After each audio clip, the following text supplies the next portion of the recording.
Bismillahirrahmanirrahim. Assalamualaikum.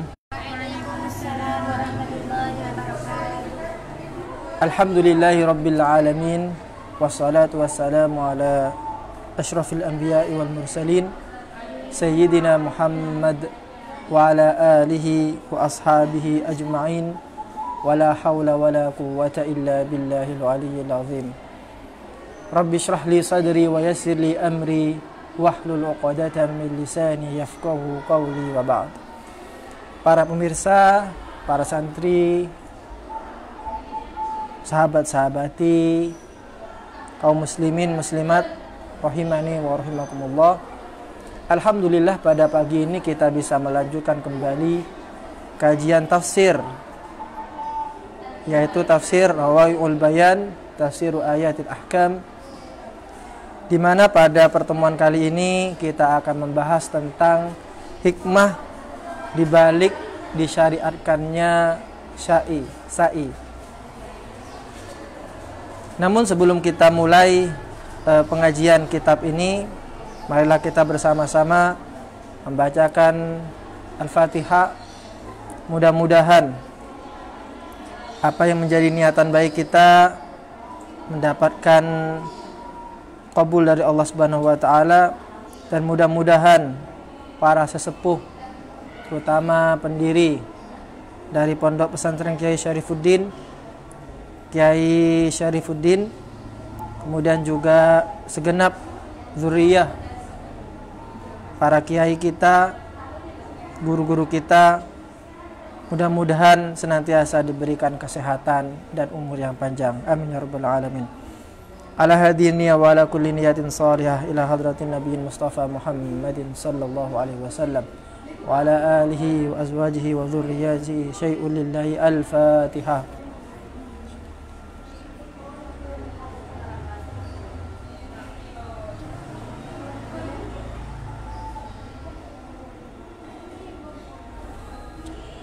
Baik, kita akan melanjutkan pembahasan kita, yaitu pada halaman 112, yaitu pada subbab khatimatul bahthi, penutup pembahasan.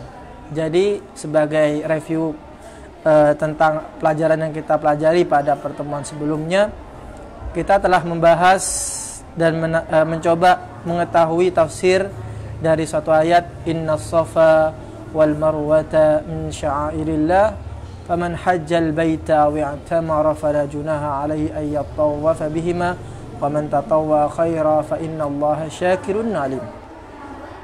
Kemudian juga kita bahas tentang muatan hukum yang ada di dalam ayat ini.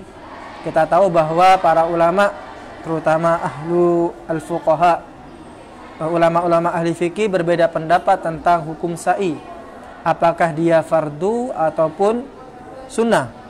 Kita katakan bahwa ada 3 hukum di situ. Yang pertama adalah dia itu rukun, artinya bahwa jika ditinggalkan maka hajinya tidak sah. Dan pendapat yang kedua yaitu fardu, artinya jika sa'i itu ditinggalkan maka hajinya tetap sah, namun harus membayar dam. Dan yang terakhir itu adalah tatawwu, sunnah. Lantas apa sajakah hikmah yang kita bisa ambil dari ayat yang kita pelajari ini?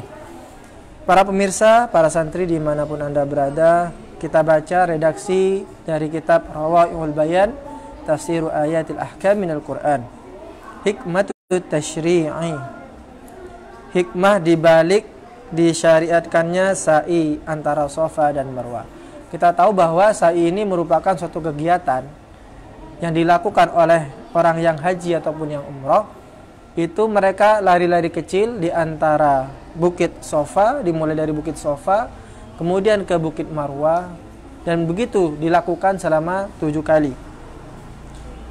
Kira-kira apa saja hikmah yang kita bisa ambil dari kejadian ini, dari peristiwa ini? Pertanyaan kenapa ini menjadi penting, karena kemudian dengan pertanyaan kenapa ini kita akan mengetahui dan akan memantapkan hati kita di dalam melakukan sa'i antara Safa dan Marwah. Amara jalla thana'uhu al-mu'minina bis-sa'yi bainas safa wal marwati. Amara memerintahkan siapa? Jalla thana'uhu, Allah Subhanahu wa taala, al-mu'minina, kepada orang mukmin. Memerintahkan apa? Bis-sa'yi, dengan sa'i, lari-lari kecil. Bainas safa, antara bukit Safa, wal marwah, dan bukit Marwah. Kapan itu? Indal haji, ketika haji, awil umrati, atau ketika melaksanakan umrah. Waja'ala, dan menjadikan siapa Allah? As-sa'ya, sa'i itu dijadikan apa? Min sya'airi dinillah, menjadi salah satu syiar, salah satu syiar dakwah agama Allah Subhanahu wa taala.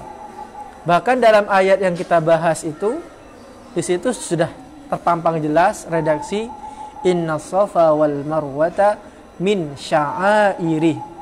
Sya'airi jamak dari syiar, sya'airillah.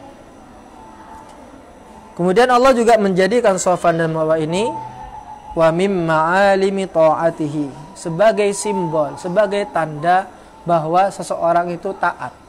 Apa artinya taat itu? Taat artinya memenuhi perintah-perintah Allah. Artinya orang yang melakukan sa'i antara Safa dan Marwah ini menjadi simbol dan tanda akan ketaatannya kepada Allah. Nah, ini kemudian jawaban mengapa tadi akan muncul di sini. Mengapa?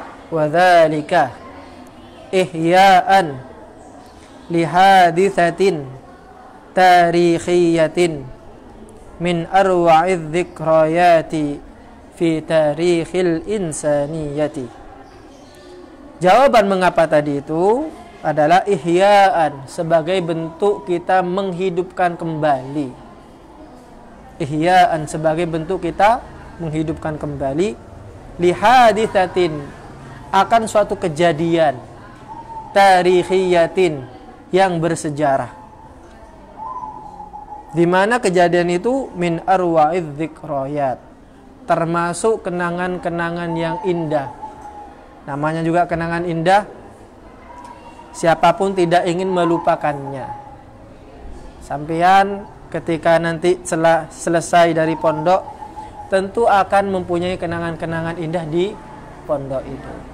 Mungkin 1 tahun 2 tahun sampean tidak akan merasakan itu. Namun setelah lama tidak bertemu dengan teman, tidak bertemu dengan guru-guru kita di pondok, bahkan sesuatu yang menjengkelkan pun di pondok itu akan menjadi kenangan. Ketika sampai datang ke pondok untuk kedua kalinya setelah 10 tahun ditinggalkan, maka sampean akan ketawa sendiri. Bukan karena gila, bukan, tapi karena mengenang kembali kenangan-kenangan yang telah lalu, baik itu kenangan yang indah ataupun kenangan yang buruk. Nah, kita diperintahkan untuk sa'i ini dalam rangka untuk mengenang kembali kejadian sejarah yang telah ditorehkan oleh Nabi Ismail alaihissalam dengan ibunya, yaitu Sayyidah Hajar. Tilka hiya hadithatu Ismail alaihissalam ma ummihi Hajar al-mu'minati as-sabirati. Kejadian yang dimaksudkan itu adalah kejadian yang terjadi pada Nabiullah Ismail alaihissalam bersama ibunya. Siapa itu? Yaitu Sayyidah Hajar. Beliau seorang mukmin, beliau seorang yang sabar. Mengapa disifati mukmin dan sabar?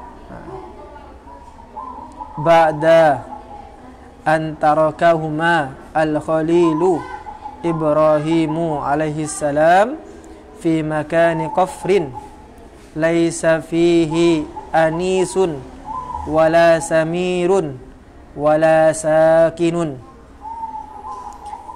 Sayyidah Hajar ini kemudian disebut sebagai orang yang mukminah, orang yang sabirah. Kenapa?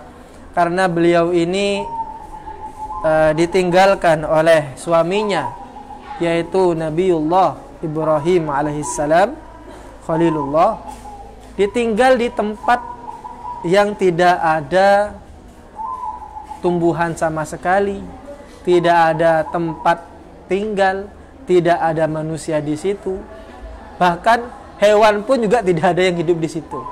Paling yang tinggal di situ hanya biawak. Tidak ada kehidupan sama sekali. Air juga tidak ada di situ. Karena air ini merupakan elemen penting kehidupan manusia. Di mana ada air, maka di situ ada kehidupan. Namun sebaliknya, jika tidak ada air, maka tidak ada kehidupan. Nah, Sayyidah Hajar ini ditinggalkan dengan seorang bayi, yaitu Nabi Ismail alaihissalam, di tempat yang kering, tidak ada air, tidak ada orang, tidak ada apapun. Sehingga susah dibayangkan kalau hidup di sana. Mungkin bisa bertahan dalam 1 hari atau 2 hari. Namun apakah bisa bertahan untuk waktu yang panjang? Nah, kenapa kok Nabi Ibrahim ini meninggalkan istrinya? Apakah Nabi Ibrahim ini tega? Apakah Nabi Ibrahim ini, mohon maaf, jahat? Salah satu tanda orang jahat kan menyia-nyiakan istri. Apakah seperti itu? Nah, ini jawabannya. Tarakahuma imtithalan li awamirillahi subhanahu. Nabi Ibrahim meninggalkan mereka berdua dalam rangka apa? Imtithalan. Dalam rangka untuk mentaati perintah Allah Subhanahu wa ta'ala. Yang memerintahkan itu adalah Allah Subhanahu wa ta'ala. Nah, ini perlu kita pahami di sini bahwa setiap perintah Allah Subhanahu wa ta'ala ini pasti mengandung kemaslahatan, mengandung kemanfaatan. Pasti itu sudah. Semua perintah Allah itu pasti mengandung kemaslahatan bagi manusia. Hanya saja manusia ini terkadang buta, atau bahkan mungkin pura-pura buta karena ketidaktahuannya bahwa di dalam perintah itu ada kemaslahatan. Yang dia lihat itu adalah sebuah kemudaratan. Contohnya, dalam kasusnya Sayyidah Hajar ini ditinggal di tempat yang kita katakan tadi, itu mungkin bagi orang akan melihat, loh ini Allah tega ini. Kemaslahatan apa yang diinginkan dengan ditinggalkannya seorang perempuan yang sedang baru melahirkan di tempat yang seperti itu. Ini kalau orang yang berpikir pendek.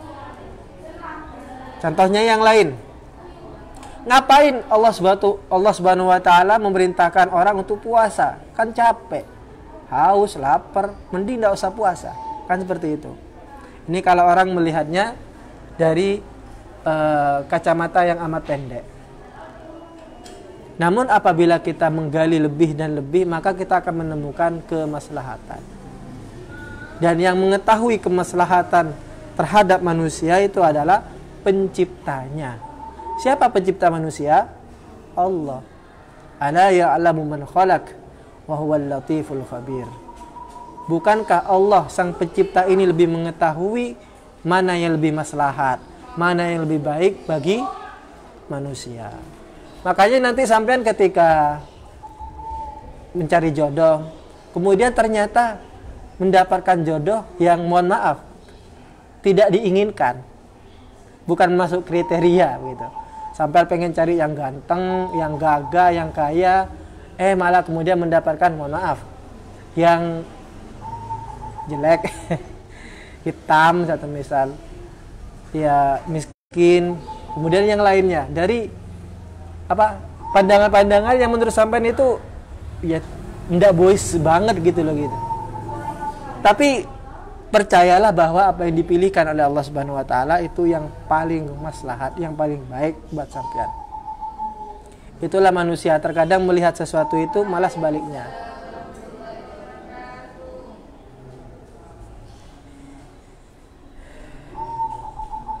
Nah, kita lanjutkan. Imtithalan li awamirillahi subhanahu fi hadhihi as-sahra'i. Nabi Ibrahim meninggalkan mereka berdua di padang pasir asy-syasyi'ah, yang luas, al-wasi'ah, yang luasnya juga artinya luas. Syasiah itu artinya luas sekali. Artinya kalau sampai lihat dari ujung ke ujung seakan-akan tidak ada akhirnya. Semuanya batu dan pasir. Allati la yaskunuha ahadun. Implikasinya adalah tidak ada orang yang tinggal di sana. Tidak ada yang mau tinggal di sana. Li'annallaha, karena sesungguhnya Allah Azza wa Jalla itu yuridu, ingin Allah an yu'ammira, Allah ingin memakmurkan tempat itu bisukan, dengan penduduk. Allah menginginkan supaya tempat itu yang awalnya tidak ada penghuninya, maka dengan adanya Sayyidah Hajar dengan Nabi Ismail ini, maka nanti kemudian hari ada penduduknya. Wa yaj'alu hadhil buq'atal mubarakata makanan libina'i baitihil atiqi. Dan Allah menghendaki supaya tempat ini, supaya tanah ini dijadikan tempat untuk membangun rumahnya, Baitullahil Haram. Wa mahwa li'afidatil malayina minal bashari.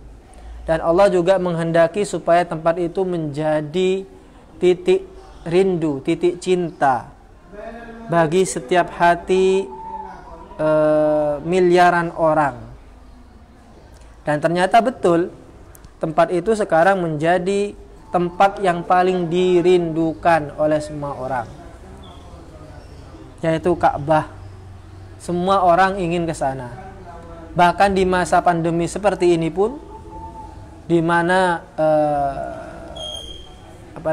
lockdown di mana-mana, physical distancing di mana-mana, kemudian penerbangan itu banyak yang di-cancel, kemudian dibatasi. Ini semua orang rindu kepada Ka'bah. Bahkan di masa pandemi seperti ini, tidak ada 1 menit pun tempat ini kemudian kosong dari orang. Pasti ada. Meskipun di masa pandemi seperti ini. Kalau sampai lihat di siaran langsung di TV, ketika menyiarkan Ka'bah itu ada, meskipun ya berapa, karena memang dibatasi. Ada tempat yang paling ramai, tempat yang paling banyak dikunjungi oleh orang.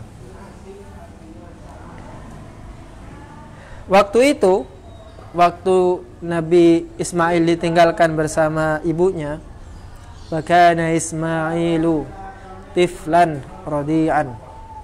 Wa kana lan ono sapa Ismailu, Nabi Ismail iku tiflan, bayi, radi'an, yang menyusui. Waktu itu Nabi Ismail ini merupakan bayi yang sedang menyusui, lagi butuh-butuhnya ASI. Nah, kita tahu ASI itu bisa keluar kalau asupan makanan sang ibu itu tercukupi, minumnya tercukupi, makanan tercukupi, maka kemudian ASI itu bisa keluar. Namun pertanyaannya, kalau Sayyidah Hajar ditinggal di tempat yang tidak ada penghuninya, mau minta tolong ke siapa? Tidak ada. Tidak ada buah-buahan di situ, bahkan air pun juga tidak ada. Kira-kira bisa keluar ASI enggak? Bukankah itu kemudian akan membahayakan Nabi Ismail alaihissalam?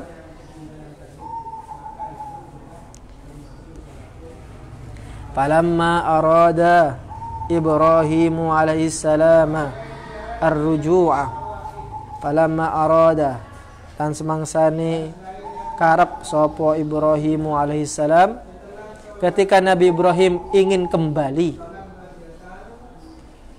taba'athu ummu Ismaila, maka kemudian Sayyidah Hajar, yaitu ibunya Nabi Ismail, mengikuti Nabi Ibrahim di belakangnya. Faqalat, kemudian beliau berkata, ya Ibrahim, wahai Ibrahim, aina tadhhabu, kemana kamu akan pergi? Wa tatrukuna fi hadzal makanil faqir, dan kamu akan meninggalkan kami di tempat yang gersang ini, tempat yang tidak ada penghuninya, bulaan. Qafrun fi makani kofrin itu tadi adalah tempat bulaan, tidak ada apa-apa. Kofrin di atas itu di apa namanya, di garis pertama. Fi makani kofrin. Dulu ketika kita belajar shorof ada kata kofrin. Wa qabru harbin bi makani kofrin. Walaysa kurba qabri harbin qabru. Itu termasuk apa namanya,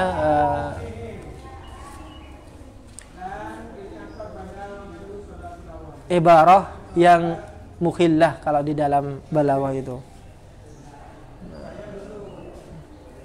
Ada cacatnya, ada aibnya. Aibnya adalah ketika ada kalimat yang serupa kemudian diulang-ulang, sehingga itu akan menyulitkan orang yang mengatakan. Wa qabru harbin bimakani kofrin.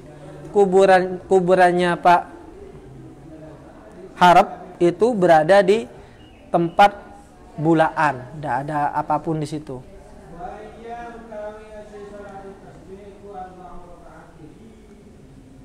Walaysa kurba qabri harbin qabru, dan tidak ada di dekat makamnya Pak Harb itu satu kuburan pun.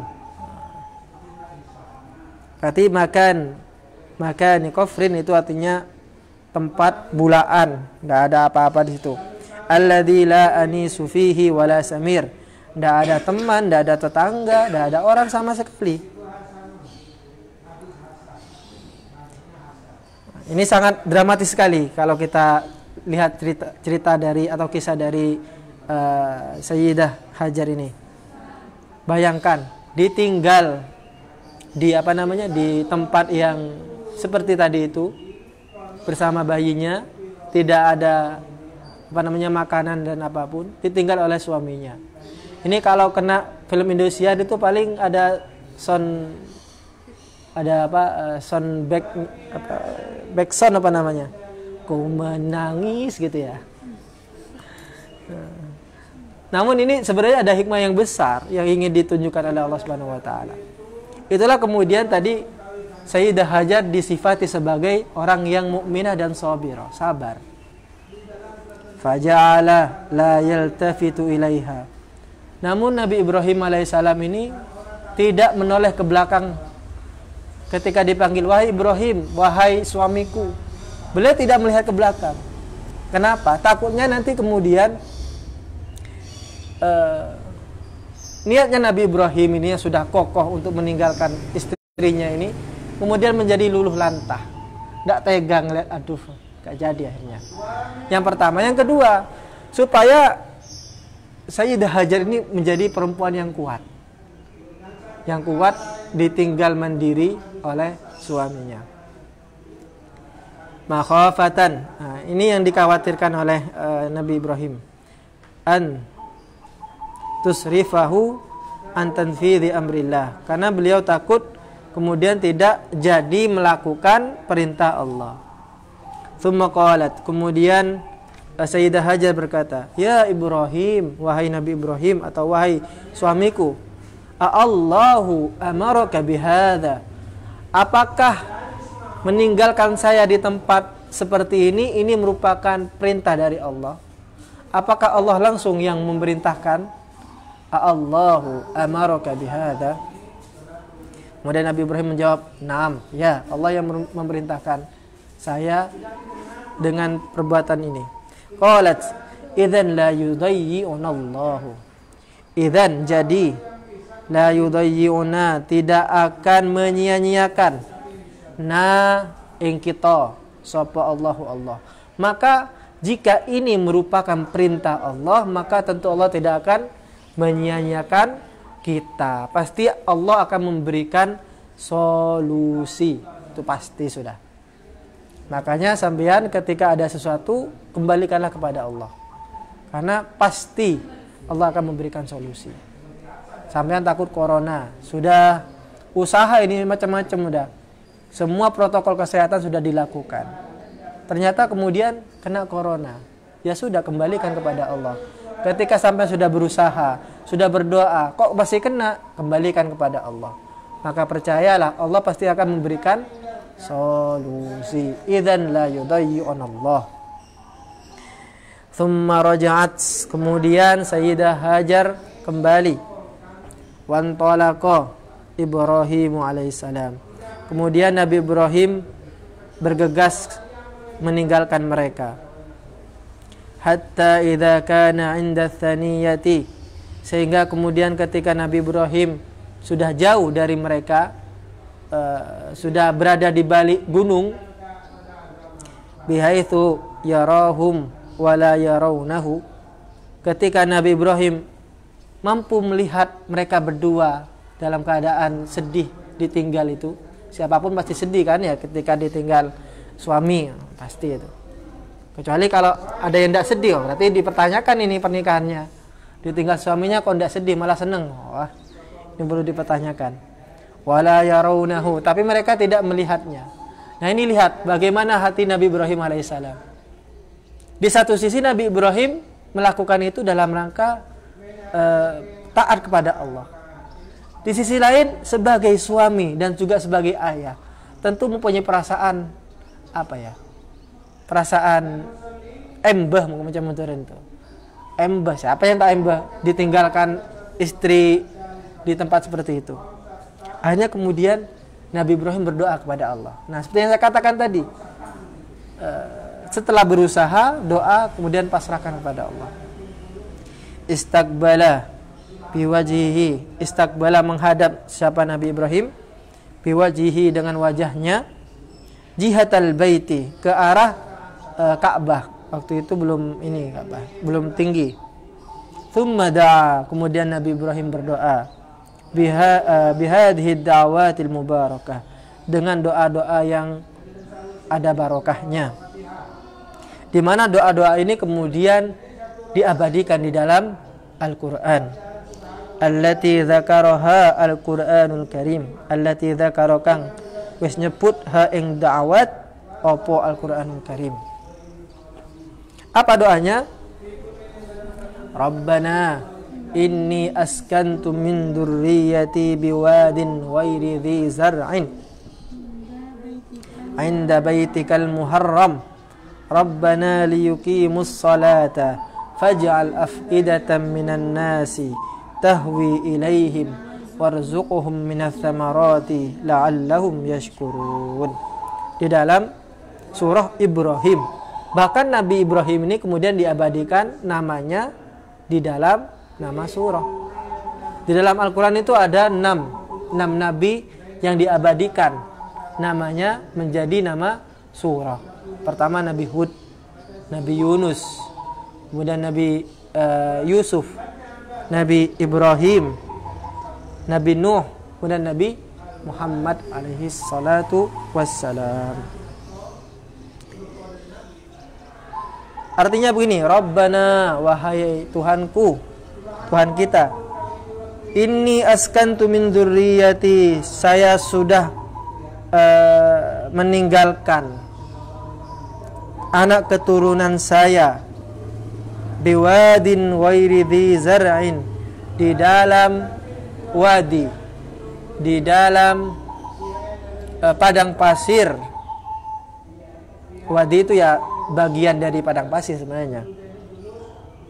Ghairi dzi zar'in, di mana wadi ini tidak ada tumbuhan di situ.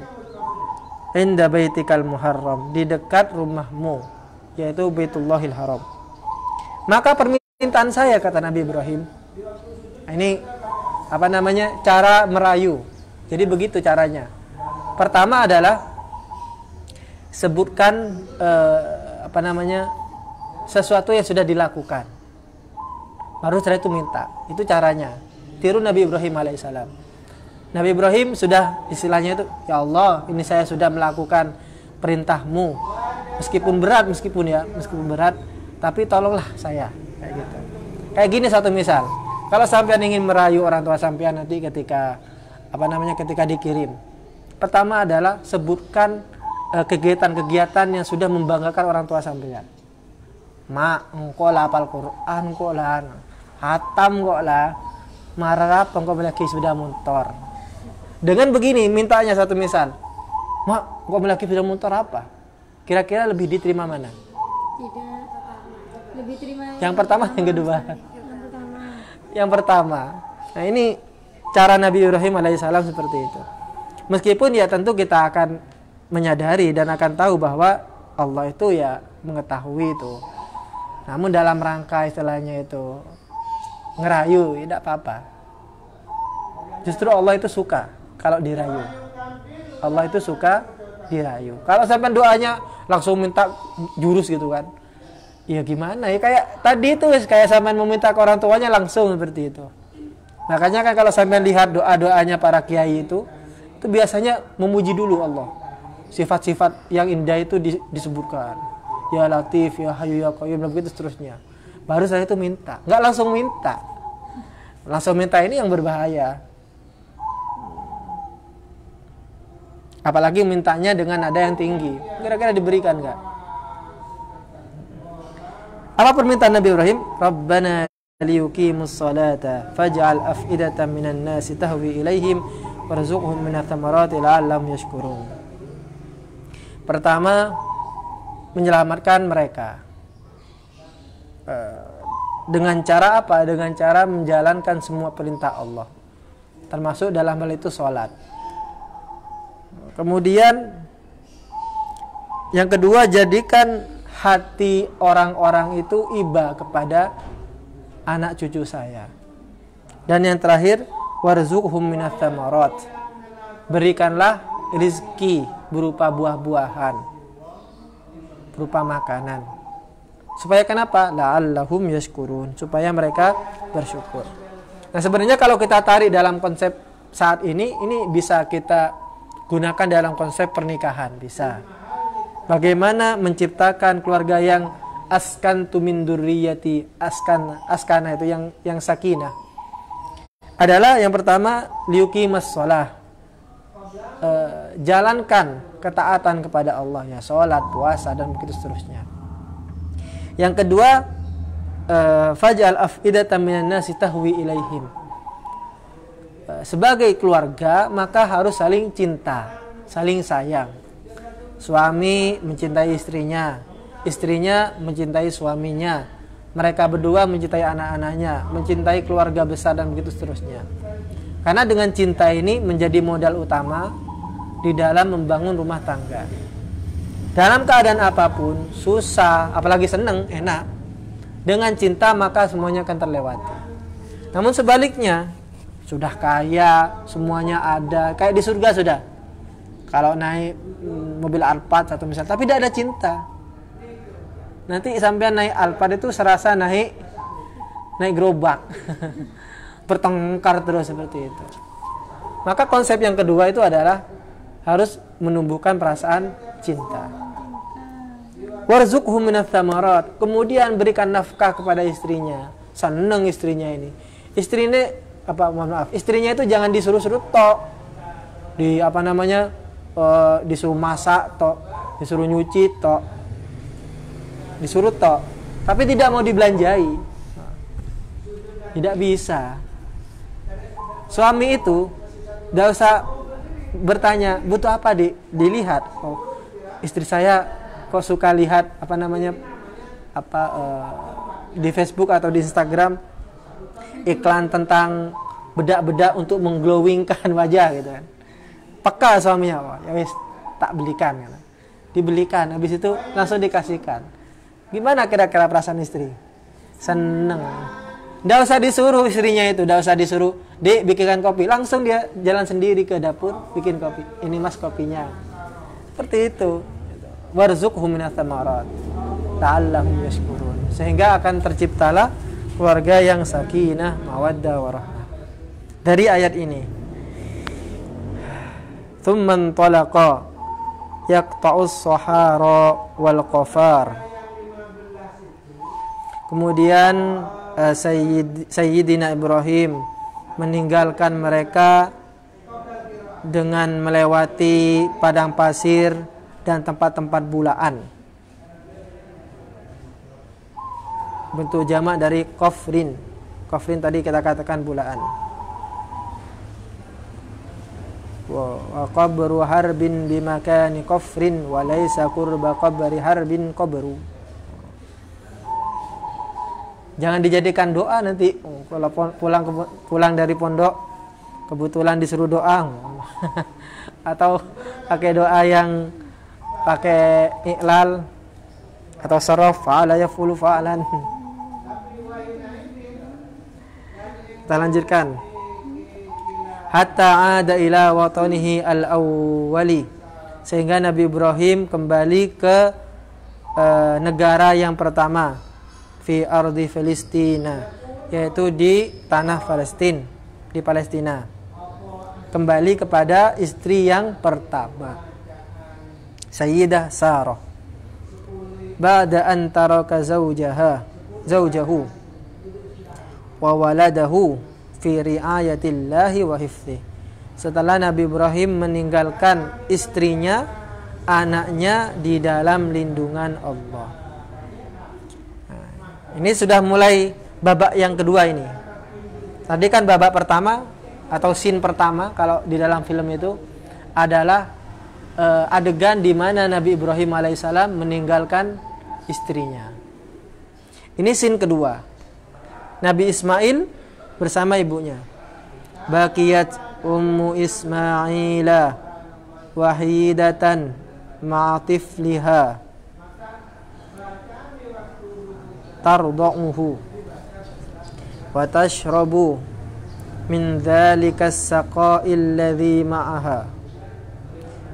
Tinggallah ibu Nabi Ismail yaitu Sayyidah Hajar wahidatan, ditinggal sendirian, ma'atifliha, bersama bayinya yaitu Nabi Ismail, turdi'uhu, di mana Sayyidah Hajar ini menyusui Nabi Ismail. Wa tashrabu min dzalika as-saqa'il ladzi ma'aha, dan Sayyidah Hajar minum dari air yang menjadi bekal yang bersamanya. Dan tentu semakin lama bekal yang dibawanya itu akan habis.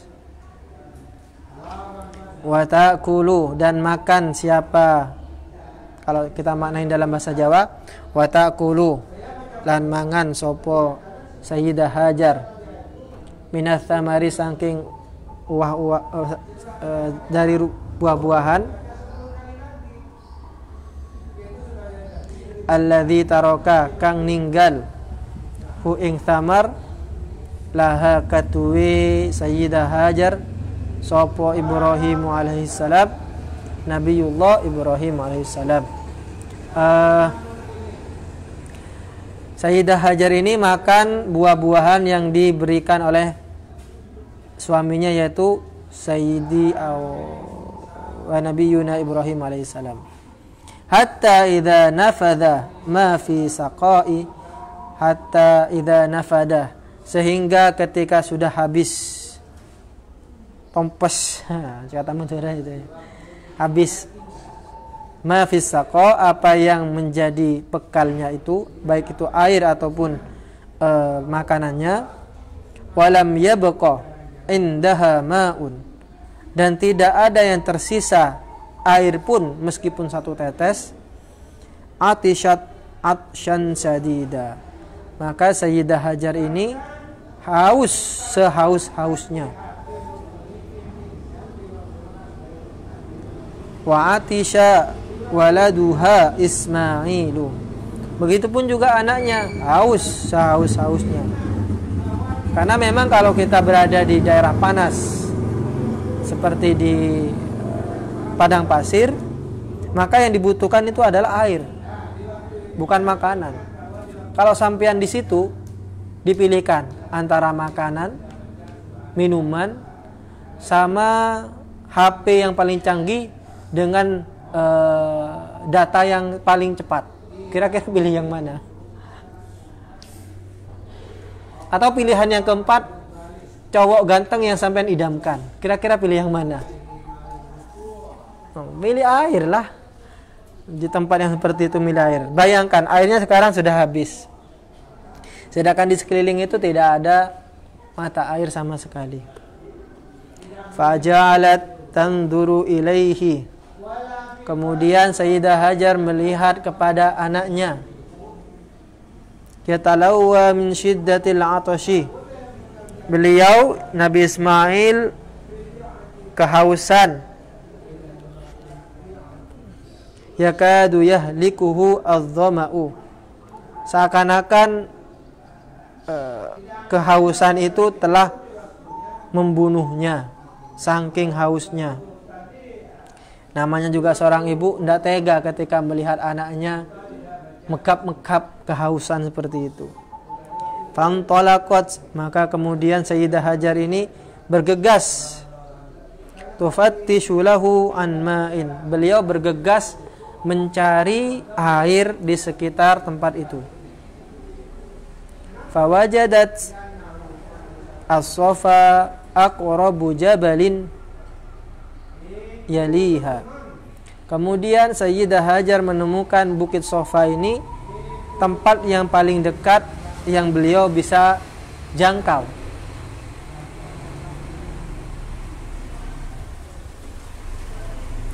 Thumma sa'at sa'yal insanil majhud. Beliau lari-lari kecil seperti orang yang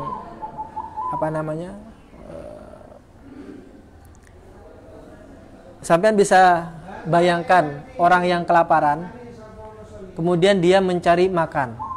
Bagaimana kira-kira jalannya? Apakah jalan dengan gagah gitu? Enggak. Ya seperti itulah gambaran dari Sayyidah Hajar ketika itu. Ternyata ketika nyampe di Safa tidak ada apa-apa. Kemudian beliau lihat di seberangnya ada Marwah, Bukit Marwah. Beliau ke sana.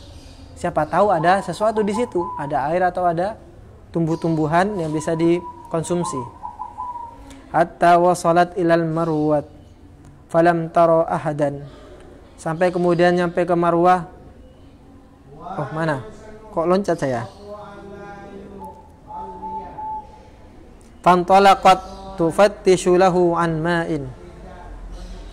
Faqamat alaihi. Kemudian Sayyidah Hajar berdiri di atas sofa. Thumma istaqbalat al-wadi. Tanduru hal tara ahadan. Kemudian beliau menoleh-noleh ke kanan ke kiri, siapa tahu menemukan ada orang yang lewat untuk kemudian bisa menolong beliau. Walakinnaha lam tara ahadan. Tetapi beliau tidak melihat satu orang pun yang lewat. Fahabatat, maka kemudian Sayyidah Hajar turun minas Safa, dari Bukit Safa. Thumma sa'at, kemudian beliau naik lari-lari kecil. Sa'yal insanil majhudi. Seperti yang kita katakan tadi, cara jalannya itu seperti orang yang kelaparan, luntang-lantung. Hatta wasalat ilal Marwah, sampai beliau nyampe di Bukit Marwah. Falam taro ahadan, namun tidak melihat satu orang pun. Fa akhadat tuharwilu wa tas'a baina as-Safa wal Marwah sab'a marratin. Dan beliau lakukan itu dari Safa ke Marwah, dari Marwah ke Safa sampai 7 kali. Tidak menemukan hasil apapun.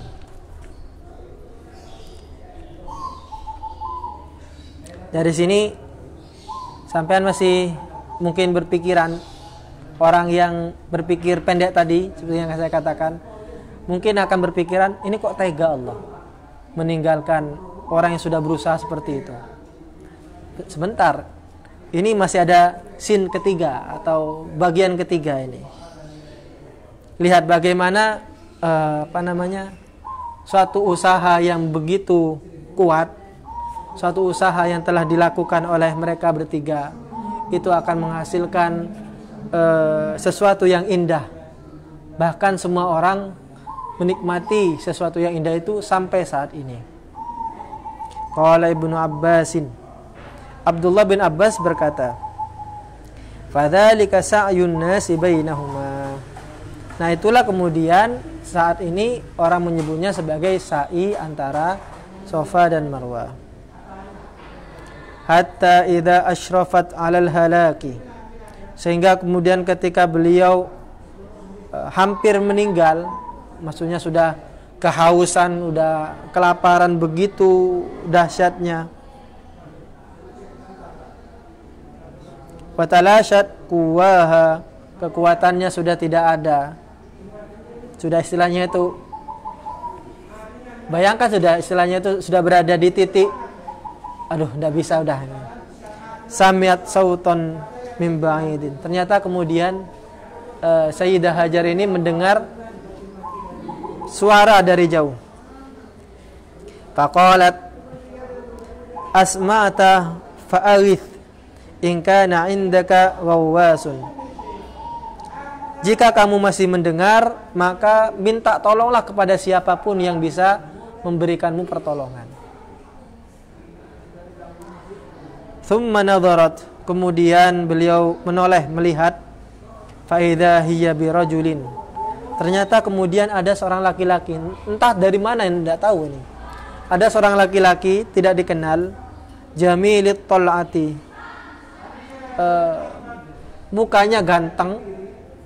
Ini kayak di film-film itu sudah apa namanya? Sudah istilahnya di titik yang paling terendah, ternyata kemudian ada yang menolong. Ganteng lagi gitu kan. Inda makani Zamzam. Faharwalat nahwahu tadhunnuhu basyara. Akhirnya kemudian beliau, Sayyidah Hajar ini, dengan tenaga yang tersisa, beliau menghampiri orang tadi yang menurut beliau itu adalah seorang manusia. Fa idza huwa malakun min malaikatillah. Dan ternyata itu adalah seorang malaikat, bukan manusia. Fa daraba bi janahihi al-ardha. Kemudian malaikat itu memukulkan sayapnya ke bumi. Fa idzan bil ma'i. Kemudian muncullah air. Yafuru ka'annahu naba'un dafikun. Muncullah air yang begitu deras, seakan-akan itu adalah sumber mata air yang begitu besar. Nah, sumber itu kemudian disebut dengan Zamzam. Kenapa disebut dengan Zamzam? Karena ketika Sayyidah Hajar melihat air itu, air yang diidam-idamkan dari tadi itu, akhirnya kemudian beliau girang, senang. Beliau berkata, Zamzami, Zamzami, artinya kumpullah wahai air, kumpullah wahai air. Maka kemudian air itu dinamakan dengan air Zamzam. Sampai sekarang air Zamzam ini ada, masih ada, dan dinikmati oleh miliaran orang, mulai dari zamannya Nabi Ismail sampai sekarang. Zamzam tidak pernah habis. Lihatlah bagaimana Allah Subhanahu wa taala kemudian memberikan ending yang begitu bagus. Happy ending lah gitu, ceritanya happy ending. Namun ada hikmah yang bisa kita ambil di sini. Hikmah yang pertama adalah bahwa perintah Allah Subhanahu wa taala, meskipun secara zahirnya itu kelihatannya itu tidak ada manfaatnya, justru hanya memudarat saja ya. Tapi yakinlah bahwa di situ sebenarnya ada maslahat. Ada maslahat yang terkandung di dalamnya. Cuman kita tidak tahu terkadang. Terkadang kita tidak tahu. Kayak gini loh gampangannya. Kemarin ada kecelakaan pesawat terbang. Ternyata ada satu penumpang kena macet, sudah beli tiket itu dia, kena macet, akhirnya kemudian ketika nyampe di bandara ternyata pesawatnya sudah lepas landas, sudah pergi sudah. Maka seketika itu orang tadi itu akan berkata, aduh, macet melasnya saya, seperti itu. Selang beberapa lama dia tahu kabar bahwa pesawat yang akan dia tumpangi tadi itu ternyata mengalami kecelakaan. Tahu itu dia langsung bersyukur. Lihatlah bagaimana Allah menyelamatkan orang tadi itu. Andai saja tidak ada macet, maka dia pasti akan ya sama dengan orang-orang yang lain yang di pesawat itu. Lihatlah bagaimana skenario Allah. Skenario Allah itu pasti yang terbaik, itu sudah pasti. Hanya saja terkadang manusia itu tidak menerima. Asa an tuhibbu syai'an wa huwa syarrul lakum.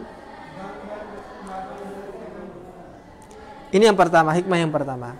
Hikmah yang kedua, barang siapa yang mentaati perintah Allah, pasti Allah akan memberikan solusi yang terbaik. Pasti itu sudah. Meskipun itu dirasa sangat sulit. Meskipun itu sangat sulit. Contohnya tadi itu, Allah memberikan cobaan kepada Sayyidah Hajar, kepada anaknya juga Ismail alaihissalam, kepada Nabi Ibrahim alaihissalam. Memang pada awalnya itu ya akan susah sekali. Namun lihat endingnya. Lihat endingnya itu. Ternyata kemudian happy ending. Kemudian yang ketiga, hikmah yang bisa kita ambil dari kejadian ini adalah bahwa mukjizat Allah ataupun pertolongan Allah itu akan diberikan kepada seseorang kalau sudah berusaha. Kalau Allah mau kan enggak usah Allah bikin skenario seperti ini. Harus pakai Sayyidah Hajar ditinggal di situlah, kemudian masih harus lari-lari lah, kan capek. Kalau Allah menginginkan kun fayakun, ya sudah, tempat itu langsung menjadi ramai, muncul air, enggak usah ada kejadian itu. Tapi Allah menginginkan supaya kita berusaha terlebih dahulu. Kita berusaha terlebih dahulu, meskipun usaha kita ini sebenarnya tidak akan menghasilkan. Tidak akan menghasilkan. Allah tidak melihat seberapa berhasil kita dari usaha itu, tidak. Tapi seberapa besar usaha yang kita lakukan. Itu yang Allah lihat. Maka kemudian Allah akan memberikan pertolongan. Contohnya seperti ini. Ketika Sayyidah Maryam di dalam surah Maryam dalam keadaan hamil besar, ditinggal oleh orang-orang yang ada di sekitarnya. Beliau dituduh telah berbuat zina, padahal kan tidak. Dalam keadaan hamil besar, tidak ada yang bantu. Beliau kelaparan, beliau kehausan. Maka kemudian Sayyidah Maryam ini diperintahkan untuk menggoyang atau menendang dengan kakinya pohon kurma. Menurut sampean, logika sampean, kalau Allah menginginkan kan tinggal kasih aja. Kayak dulu ketika masih mudanya itu. Ketika masih mudanya Sayyidah Maryam sering mendapati buah-buahan di mihrabnya itu, buah-buahan yang tidak musim ketika itu. Kalau Allah menginginkan ketika Sayyidah Maryam ini hamil besar itu, ya sudah tinggal datangkan makanan dari surga. Tapi Allah tidak ingin seperti itu. Allah menginginkan supaya kita berusaha. Meskipun usaha kita itu sebenarnya tidak akan menghasilkan apa-apa. Ibu hamil besar dalam keadaan capek, suruh nendang kurma. Pohon kurma, kira-kira jatuh enggak menurut akal? Enggak jatuh. Tapi takdir Allah berjalan di situ. Kita disuruh berusaha. Kemudian di situ turunlah nikmat Allah. Wa huzzi ilaiki bijid'in nakhlati tusaqit alaiki rutaban janiyya. Rutab itu artinya kurma muda. Bayangkan, kurma muda kira-kira iondu gitu ya. Jatuh enggak? Jangankan iondu orang hamil. Orang kuat sekalipun, Deddy Corbuzier satu misal, ototnya yang sorongan tuh itu, buah kurma yang muda itu, kira-kira jatuh enggak? Di sini Allah ingin memberikan pelajaran kepada kita bahwa kita disuruh usaha terlebih dahulu. Masalah hasil itu nanti serahkan kepada Allah. Sampai ingin hafal Al-Quran, usaha dulu. Jangan kemudian berdoa, ya Allah, saya berikan ilmu laduni, ya Allah, mulai saya belajar, tasataju dina, masaan. Bukan begitu. Allah menghendaki kita supaya kita berusaha. Mengenai hasil itu nanti serahkan kepada Allah. Wahuzzi ilaiki bijid'in nakhlati tusakit alaiki rutaban janiyya. Sama juga dengan kisahnya Sayyidah Hajar di sini. Kita lanjutkan. Wa kanat zamzama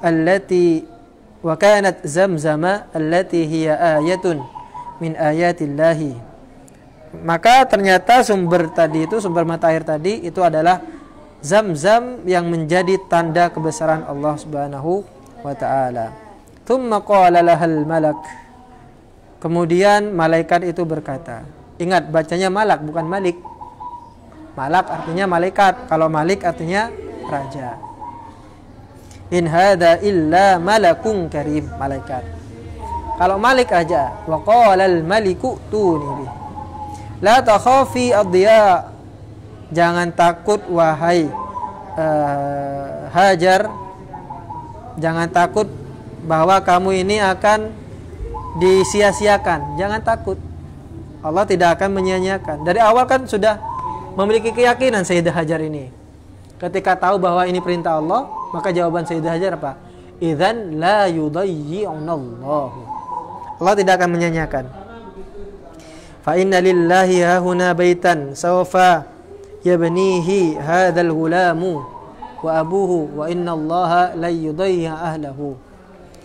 Dan sesungguhnya Allah akan memerintahkan di tempat ini untuk dibangunkan suatu rumah, yang mana yang akan membangun dan meninggikan ini adalah anak ini, yaitu Nabi Ismail, wa abuhu, dan juga ayahnya.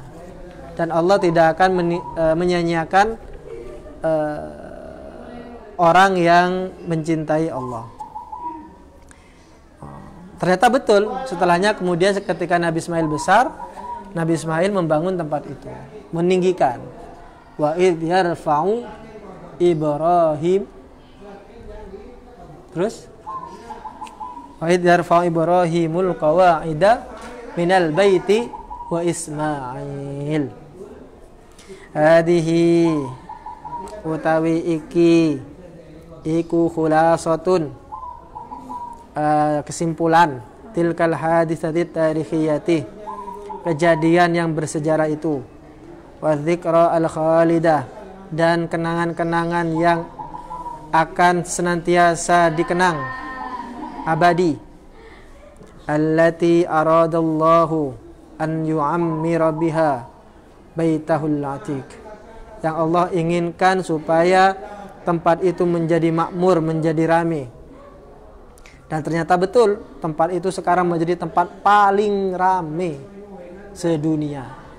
Mulai zamannya Nabi Ismail sampai sekarang. Semua orang, bahkan ada yang berusaha untuk melenyapkan tempat ini, namun tidak ada. Wa makaru wa makarallah wallahu khairul makirin. Mereka ingin menipu Allah, maka kemudian Allah membalas tipu daya mereka. Contohnya ketika sebelum Nabi Muhammad lahir itu, ketika tahun gajah, Amul Fil, raja dari Yaman ingin menghancurkan Ka'bah. Namun kemudian Allah binasakan mereka. Alam tara kaifa fa'ala rabbuka bi ashabil fil. Alam yaj'al kaidahum fi tadlil wa arsala 'alaihim tayran ababil tarmihim bihijaratin min sijil faj'alahum ka'asfin ma'kul wa yaj'alu minha manasika lil hajji wa sya'aira lidinihil islamil majid. Dan dari situ kemudian dijadikanlah tempat untuk haji, kemudian dijadikan syiar agama Islam. Paham ya? Ternyata di balik cerita yang menurut kita itu tidak ada manfaatnya, justru menyengsarakan, ternyata sebaliknya. Itulah skenario Allah. Makanya jangan sampai sampean itu bersuudzon kepada Allah, berburuk sangka kepada Allah. Ketika menakdirkan sesuatu yang menurut sampean itu tidak mengenakkan, maka harus baik sangka kepada Allah. Sampean sakit terus-terusan, tidak sembuh-sembuh, maka berprasangka baiklah kepada Allah. Mungkin Allah menginginkan sesuatu di situ. Ada pertanyaan? Jam berapa ini? Jam 8:30 kalau punya saya lagi. Detiknya atau menitnya ke berapa? Ada di 6. Ada di 5. Punya saya ada di 6. Ini punya ada di 5. Coba lihat. Ya, sudah. Ada pertanyaan? Jika tidak, maka kita akhiri. Mudah-mudahan apa yang kita sampaikan ini menjadi ilmu yang bermanfaat. Mohon maaf jika ada salah keterangan. Jika ada kritik dan saran, monggo dilayangkan. Akhirul kalam, wallahul muwaffiq ila aqwamit thoriq. Assalamualaikum warahmatullahi wabarakatuh. Waalaikumsalam.